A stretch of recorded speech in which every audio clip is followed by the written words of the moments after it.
यापैकी उपस्थितांना संबोधित करावे. जोरदार टाळ्यांनी आपण स्वागत करणार आहोत.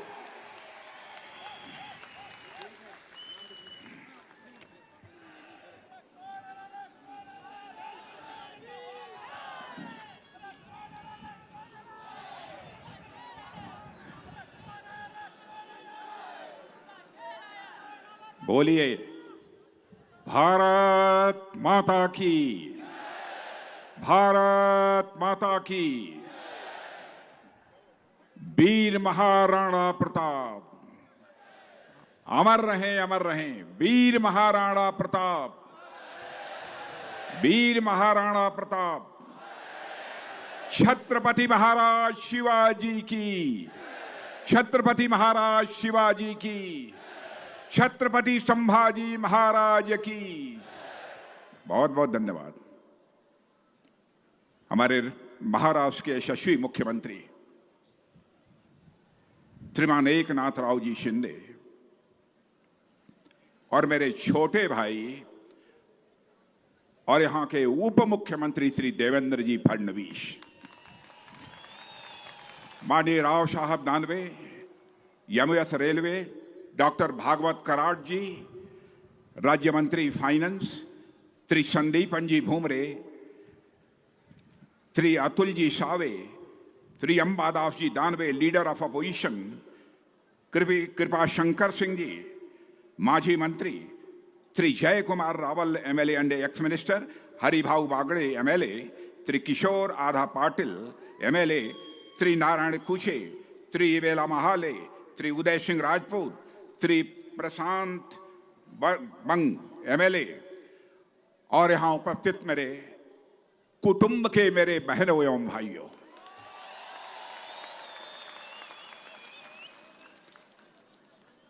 मुझे यह कहा गया था कि महाराणा प्रताप के सम्मान में एक बहुत बड़ी सभा का आयोजन किया जाएगा और इसलिए मुझे आमंत्रित किया गया था.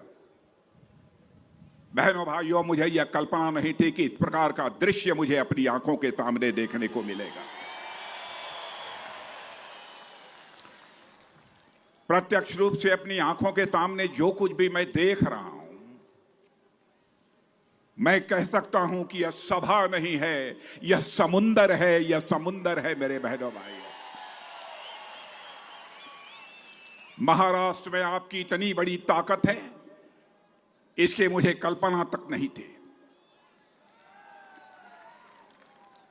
छत्रपति संभाजी इस नगर में आने के बाद मैंने यह फैसला किया कि सबसे पहले मैं जाऊंगा और संभाजी की प्रतिमा पर मैं माल्यार्पण कर हृदय से अपने सम्मान की मैं अभिव्यक्ति करूंगा. मैं महाराष्ट्र के मुख्यमंत्री श्रीमान एकनाथ जी शिंदे, उप मुख्यमंत्री देवेंद्र जी फडणवीस, दोनों को बधाई देना चाहता हूं. बधाई ही नहीं बल्कि आभार व्यक्त करना चाहता हूं. औरंगाबाद का नाम बदलकर आपने छत्रपति संभाजी नगर कर दिया है, इसके लिए आप सब बधाई के पात्र हैं. मैं आपकी सरकार को भी इसके लिए मैं बधाई देना चाहता हूं. यह क्रांतिकारी कदम आपकी सरकार के द्वारा उठाया गया है.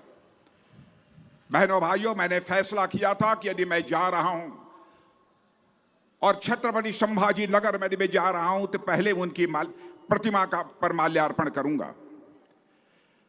आप सबको मालूम है कि भारत में हिंदवी साम्राज्य की स्थापना करने वाले जननायक छत्रपति शिवाजी महाराज ने शौर्य और पराक्रम की जिस परंपरा का निर्माण किया था, उसे संभाजी महाराज ने बखूबी निभाया है.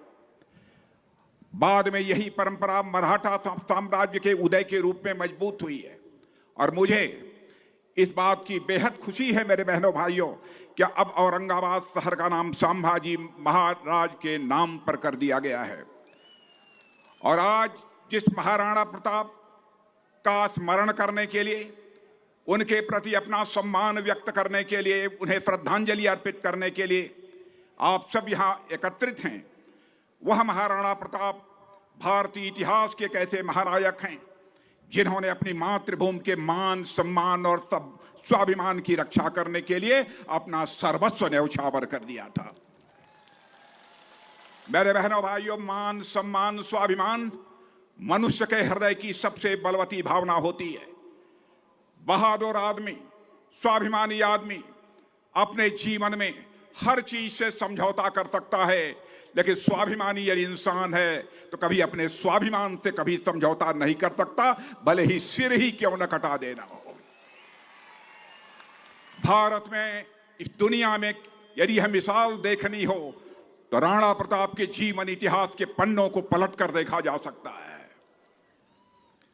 यही राष्ट्रीय स्वाभिमान की भावना थी, चाहे वह चंद्रशेखर आजाद रहे हों, सरदार भगत सिंह रहे हों, खुदीराम बोस रहे हों, अशफाक उल्लाह खां रहे हों, राणा प्रताप की तरह ही बहनों भाइयों, चंद्रशेखर आजाद इलाहाबाद के कंपनी गार्डन में जब अंग्रेजों के द्वारा उनके ऊपर गोलियां चलाई जा रही थी और गोलियों का जवाब जब अपनी गोली से दे रहे थे, तब उनके रिवाल्वर में जब अंतिम गोली शेष बची, उन्हें चिंता सताने लगी कि कहीं अंग्रेजियों की रिवाल्वर की नापाक गोली हमारे सीने में प्रवेश कर हमारे जिस्म को नापाक न कर दे।